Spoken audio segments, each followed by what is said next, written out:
Hello and welcome to Counterculture. I'm Peter Whittle. Now, as we draw to the end of 2020, we've had a hell of a lot of new, rather grim buzzwords this year.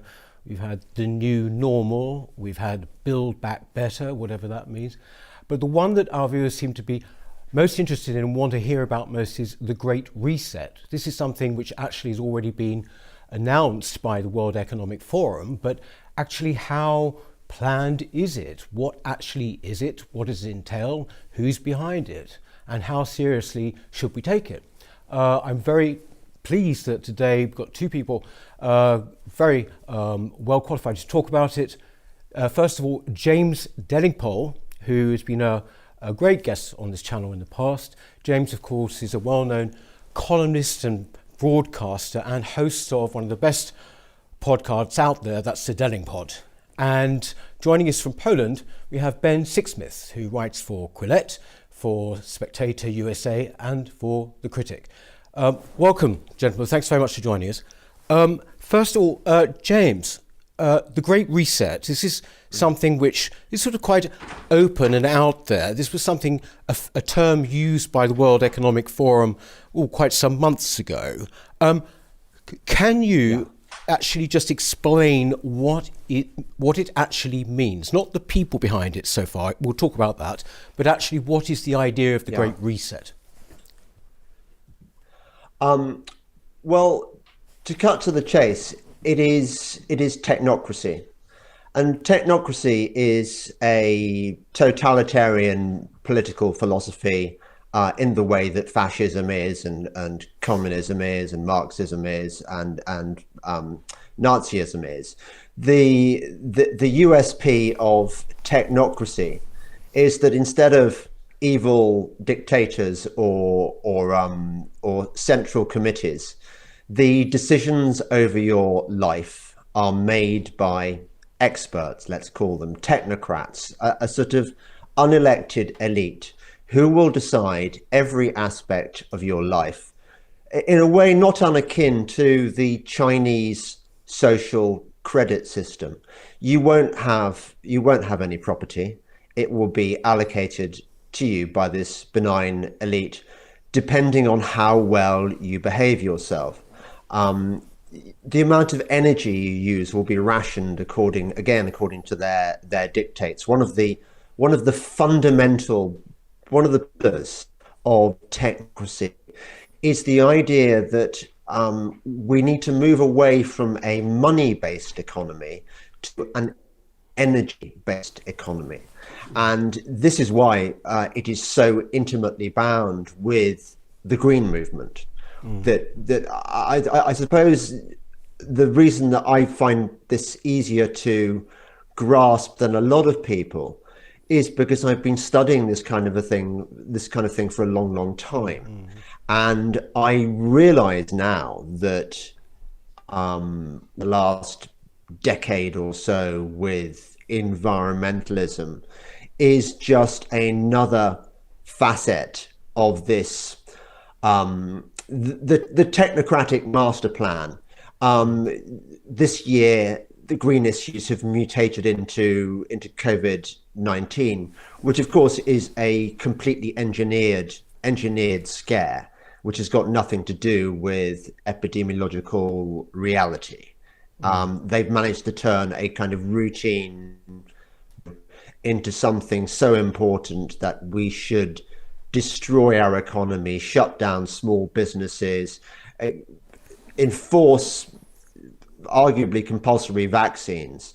This all aligns with the Great Reset plan, and it's happening at an accelerated rate now, under cover of the oppressive measures that have been introduced by governments supposedly to deal with this terrible viral pandemic.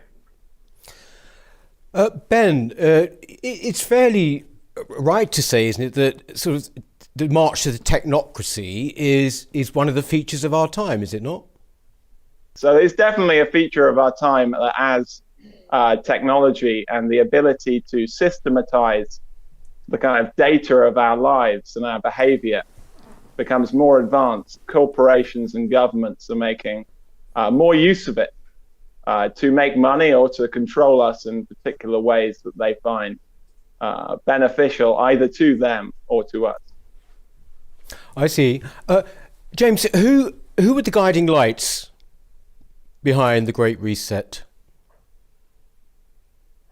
Well, I suppose Klaus Schwab is one obvious candidate for sort of the evil mastermind. The kind of, he even looks a bit like Blofeld. All he needs is a white Persian cat to complete the picture.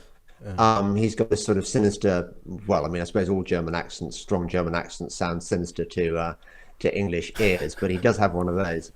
And he founded the World Economic Forum in 1971. And he's been believing this stuff all along. So it's not, he's had plenty of time to gestate his evil master plan. He probably got the idea, or at least, yeah, he got the idea from somebody called David Rockefeller. And David Rockefeller was one of the heirs to the Rockefeller Standard Oil fortune. And I think again in 1971, David Rockefeller with Zbigniew Brzezinski founded the Trilateral Commission, which is the organization whence a lot of this Great Reset stuff emanates. The Trilateral Commission has some very high-powered figures in it. I mean, the entire Jimmy Carter cabinet were members of the Trilateral Commission. So was George H.W. Bush and George W. Bush.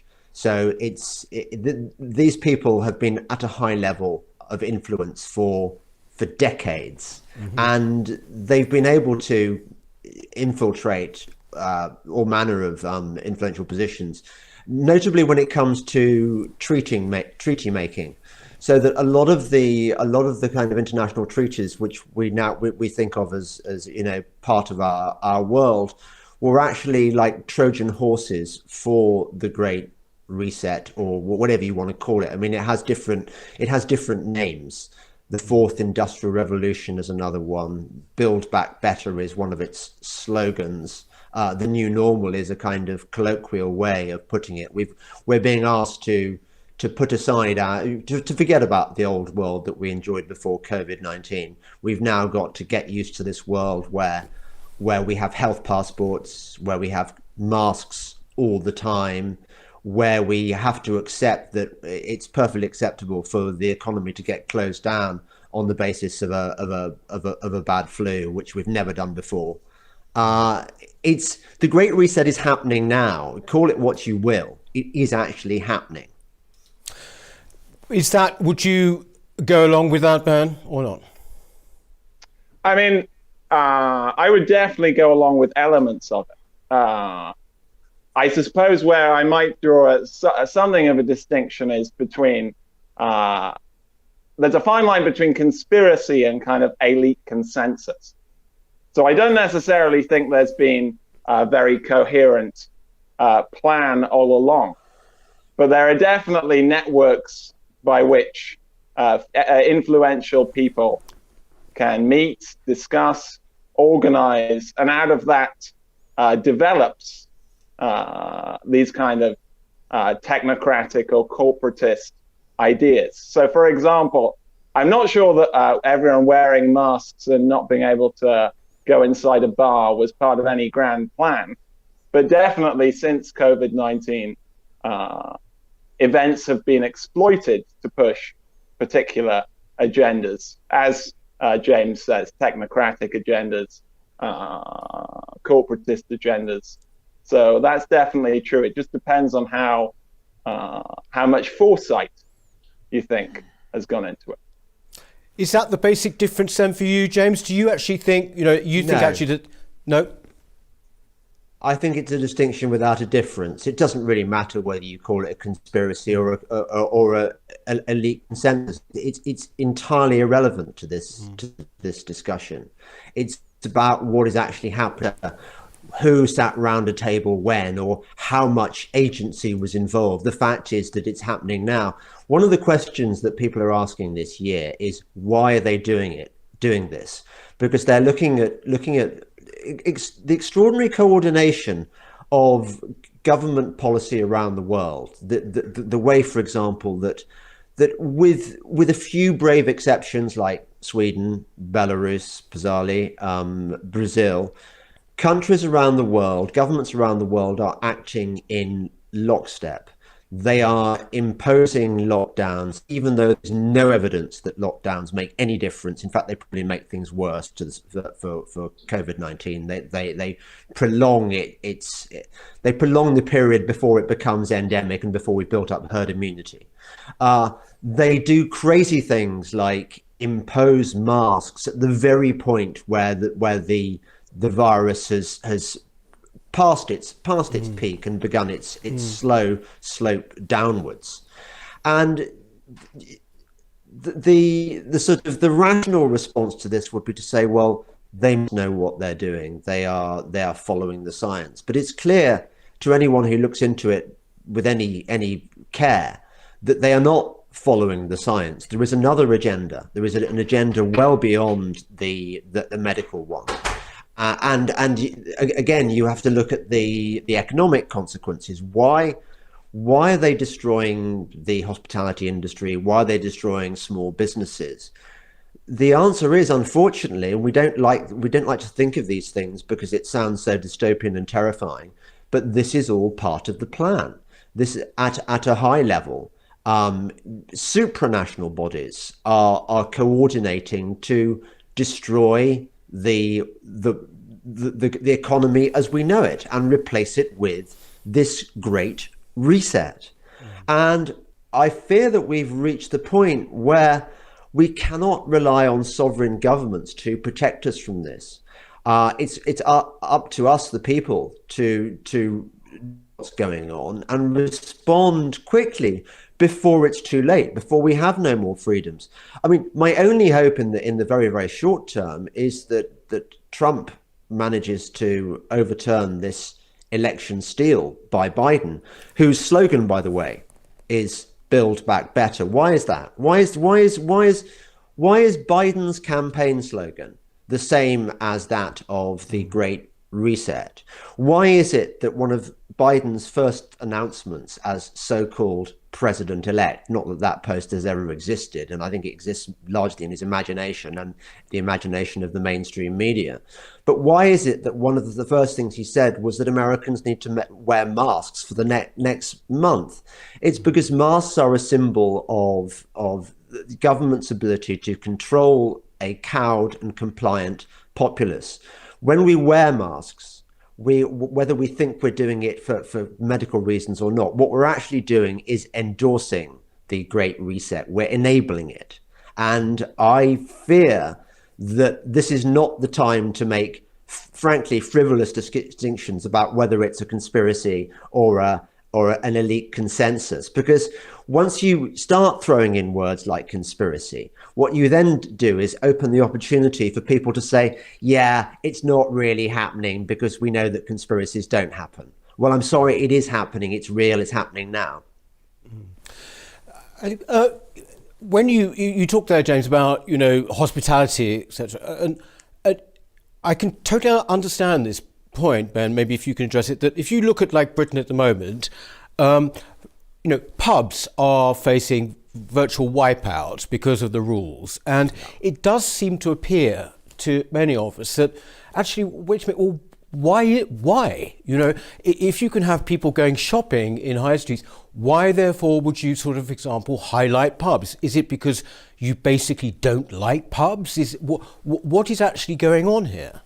I think there's definitely a huge problem when you have these kind of large communities such as the World Economic Forum, which are populated by the leaders of governments and the executives of the biggest multinationals. They start thinking very much in terms of the interests of those governments and those multinationals. And then the smaller businessmen, the owners of pubs, of hotels, of smaller shops, get kind of shunted to the side. And we have definitely seen through this pandemic, more and more capital has gone upwards towards large corporations like Amazon, And definitely we can see through organizations like the World Economic Forum. This is a way for them to put their interests first ahead of the smaller businessmen and the smaller communities. Well, you see, I want to sort of pursue this point, the difference between, as you say, a conspiracy and what you call elite consensus. If I can take the cultural example, during COVID, we've had the most extraordinary cultural onslaught, from all of our museums. We've had the toppling of statues. We've had this sort of quite openly people, in fact, they use the word reset. We've got to reset the way we look at our, I don't know, for example, our repertory, whether it's a theatre or in concert halls. Now, the thing is that it seems undeniable that this is actually being used as a way of basically forwarding certain agendas to make sure that when we come out of it, things will not be the same. There seems to be some truth to that. One thing that I think this kind of great reset rhetoric does serve to do is it's a way for corporations and governments to kind of plaster a social conscience on themselves. So there's this very popular phrase now, woke capital, where you can find kind of the richest people on earth. You can get Jeff Bezos posing as if he's some kind of activist because he says that Black Lives Matter, even when his workers are urinating into water bottles because they don't have time to go to the toilet. So this kind of cultural progressivism, I think is very much pushed as a way for corporations to give themselves a big, smiley, friendly face in public, and appeal to the kind of educated and high status cultural people who might otherwise look down on their business practices. I know this is a very basic point, but is this left or right? Can you even put it in those terms, James? No. It's not. It's not left or right. It's something else. I mean, one of the points I agree with Ben on is it's not communism. It's not fascism. It's just like them in the sense that they are all collectivist ideas. It's all ultimately the battle between those who want to control other people's lives and those of us who want to be left to live our lives as we choose. And this is the age-old divide, which is always, it's what the Battle of Salamis was fought for example, the birth of Western civilization. So we've been fighting this battle anew every century and almost every decade. This is in a way, this is our World War III. This is we imagined, those of us who grew up in the shadow of the Second World War, that when World War III came, if it came, it would probably be a shooting war, and we'd all be fighting. We'd all be in I don't know, Harrier jump jets or Tornadoes or whatever the latest plane was, fighting the Russian Fox-bats or the Chinese, whatever. But actually, this is a different kind of warfare. It's war without shots being fired, but in a way it's all the more dangerous because it's more insidious. You can't always see who the enemy is, and the enemy in our own country, for example, is people that we never ever would have imagined would have been the threat. Cuddly, amiable, buoyant, positive Boris Johnson. He, it turns out, is very much part of the problem. Michael Gove, clever principled or formerly principled, a guy who you thought would somehow get issues like the importance of liberty, has now completely sold out to this. And by the way, the guy who also said we've had enough of experts, suddenly he sold all our souls to these very experts who not so long ago he professed to distrust. These are very, very dangerous times. And I think that there is a definite information deficit. I don't think that, I look at people on loosely our side of the argument. People like Douglas Murray say Douglas is fighting a very, very good war with regards to woke culture, the culture wars and stuff. But I don't think he's really engaged with the Great Reset.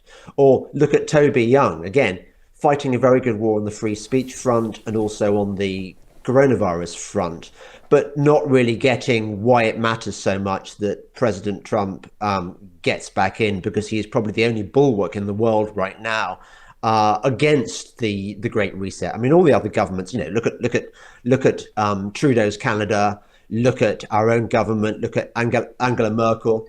I can't believe somebody chose to Skype me randomly in the middle of that. That's so annoying. All the other leaders have bought into this, and it's the point I was going to make is that it's a bit like Isaiah Berlin's Hedgehog and the Fox, that the fox knows lots of little things, the hedgehog knows one big thing.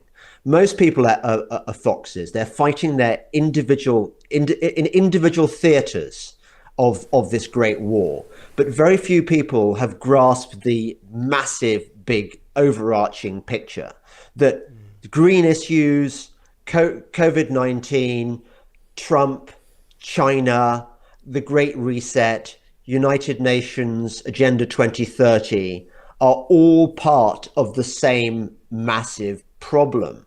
And until you understand that, until you go really deep down the rabbit hole, you really do not understand what is going on in the world right now. And in a way, you should inform yourself or shut up, because this is serious. Right. What would you say to that, Ben? I mean, you have written, have you not, that this is, this is, as you put it, just sort of something which is, as it were, just sort of happened almost organically, that there isn't anything behind it. Is that correct to say? I don't think I'd necessarily say there's nothing behind it. I mean, for example, the Great Reset, Klaus Schwab's idea of stakeholder capitalism, that's his big idea. He thinks businesses should be reoriented in a manner where they're not just creating profit for their shareholders, but they're acting in the interests of everybody it affects. I mean, this is an idea he's been pushing for decades. And COVID-19 has just given him another chance to throw it into the political arena, a little bit like how 9/11 gave hawkish people the chance to push for a war in Iraq that they'd already wanted to fight. So I wouldn't say there's nothing behind it at all. It's more that I think there's less organization, there's less deliberation, there's different actors coming together. But definitely, even if there isn't that level of organization that others might see, it's still a concern when elite people are coming together in forums where we, the common people, don't really have any opportunity to contribute. So I wouldn't say there's nothing behind it. I just think it has less coherence, maybe, than James is suggesting. Would you say that this is something, I'll ask you both, that you're talking about the kind of the Great Reset, but is this something that is just applies to the West, for example? I mean, you're in Poland, Ben, but I frankly, when it comes to COVID, the way that it's been handled, it's remarkable how many parts of the world we don't actually know very much about. I mean, I don't know, does this idea have purchase, for example, in Russia? Does it have purchase in Asia? I think it's very intimately connected with the development of technology, and that as the means to analyze people's lives and break people's patterns of behavior down into data get more sophisticated, it's to be predicted, sadly, that corporations and governments will exploit it. So I think we need to ask questions, not just about the misdeeds of governments and the misdeeds of corporations, but just how we want to manage technological progress. because as leaders gain the abilities to do things on a greater level, they're naturally going to use it unless we protest before they have the opportunity to do so. So I think as well as just talking about ideas, we need to talk about technology and how we want to, I guess, channel technological progress in the future. Because otherwise you do end up with Chinese social credit systems and, I don't know, supercomputers taking over the world. Yeah. Do you want to come in there, James? Yeah. I don't know whether any of you have read Alan Bakari's book on how big tech tried to steal this presidential election. Big tech decided the moment that Trump was first elected for his first term as president in 2016, big tech decided that he was never going to win again, and it would marshal its forces and a good chunk of its workers and its money to creating the situation where, using its algorithms, for example, to ensure that slanted news stories against Trump got in front of people's attention, especially swing voters and so on. I think that definitely one of the most urgent needs right now is that big tech gets reined in. And you're already seeing this to a degree with, for example, I think the Trump administration has just said that Facebook needs to divest itself of Instagram and one of its other holdings. I'm quite excited about this new project by Tim Berners-Lee.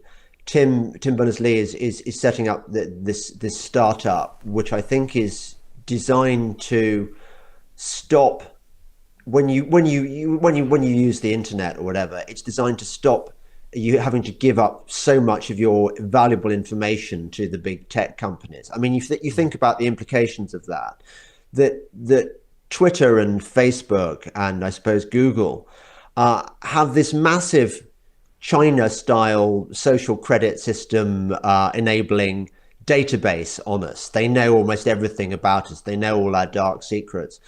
This has given them the most extraordinary and dangerous power, and also it's given them a massive revenue stream. But you think about it, I mean, no industry or no company lasts forever. Think of all the companies that were around in the early days of the motor car. Very few of them made it, and you look at the companies now. I mean, look at the companies that were powerful at the beginning of the 20th century. Most of them count for nothing now. In the same way, I think we have to look forward to a future in which Facebook, Google, Twitter, and so on, maybe even Tesla, do not have this extraordinary, outrageous power they do at the moment. And I think one way of doing that is to sweep away their revenue stream by denying them our information, which is what they're feeding on like vampires. Yes.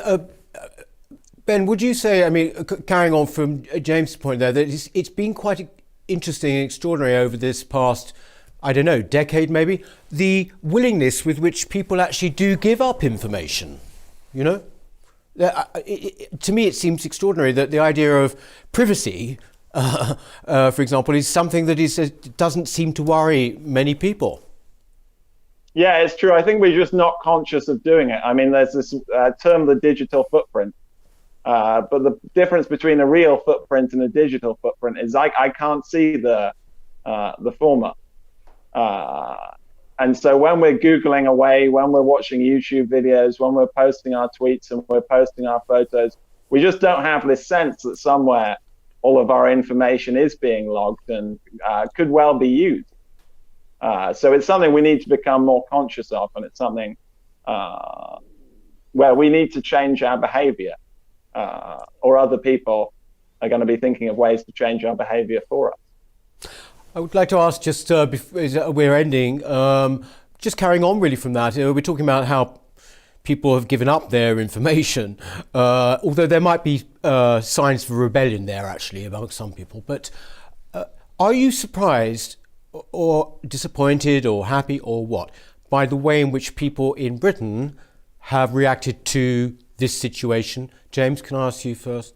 I mean, the general reaction to COVID and well, somebody on Twitter this morning quoted the lawyer in Germany in 1933 who'd looked on aghast as the German people basically surrendered all their freedoms, gave everything away to this horrible new party, the National Socialists. And in a way, I see the British people similarly sleepwalking to disaster. We have this national myth, don't we, about the Blitz spirit, and we have our archers flicking their two fingers at the French to show that that they've still got their string pulling fingers, and we have this idea of ourselves as being suspicious of big ideas, but ultimately unwilling to sacrifice our freedoms. We haven't gone in for those oppressive regimes like the French have gone in for, or like the Russians. We're different, we think. But actually, I think 2020 has tested that national myth to destruction, that we have become cowed, compliant. We've been very susceptible to the government's propaganda, and we've put ourselves in a position where it's become very, very hard for those very few of us who are fighting for the old normal, fighting for our freedoms, to get our case across and to persuade people just how urgent how desperate this situation is. It's touch and go, I think, whether we are going to get our old normal back.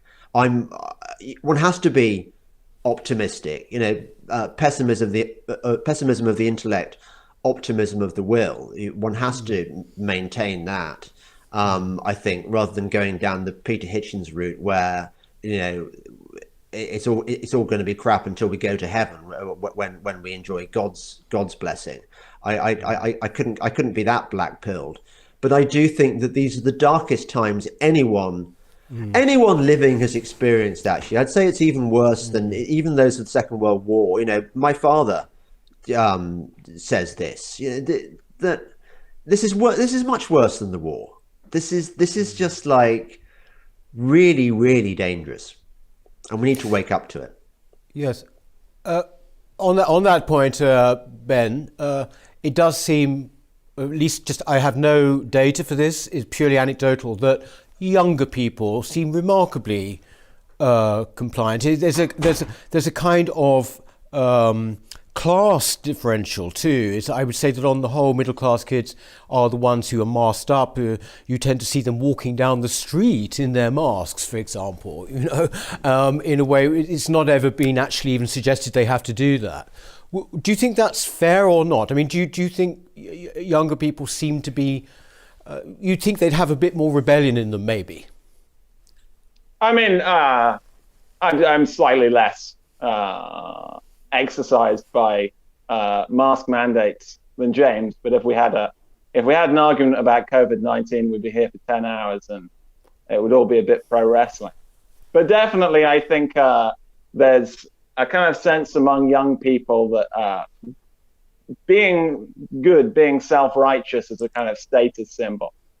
So that's why we've definitely seen people who they take a kind of perverse pride in scolding people who aren't quite as sensitive as they are to the possibility of infection, people ratting out their neighbors, people shaming people on social media, because there's so much kind of cultural capital in virtue signaling and showing what a good person you are. And definitely that seems to be true across all ages, but especially for young people, because it's a way of elevating yourself above other people, showing how what a good person you are. I think that definitely seems to be an impulse actually behind an awful lot of the activity going on at the moment. James, thank you very much for joining us. Thank you very much. And to you too, Ben, thank you very much for joining us. We will, to be continued, I'm sure, at a later date. Thank you very much. Thanks. That's it for Counterculture this week. So we shall see you next time. Thank you very much. Bye-bye.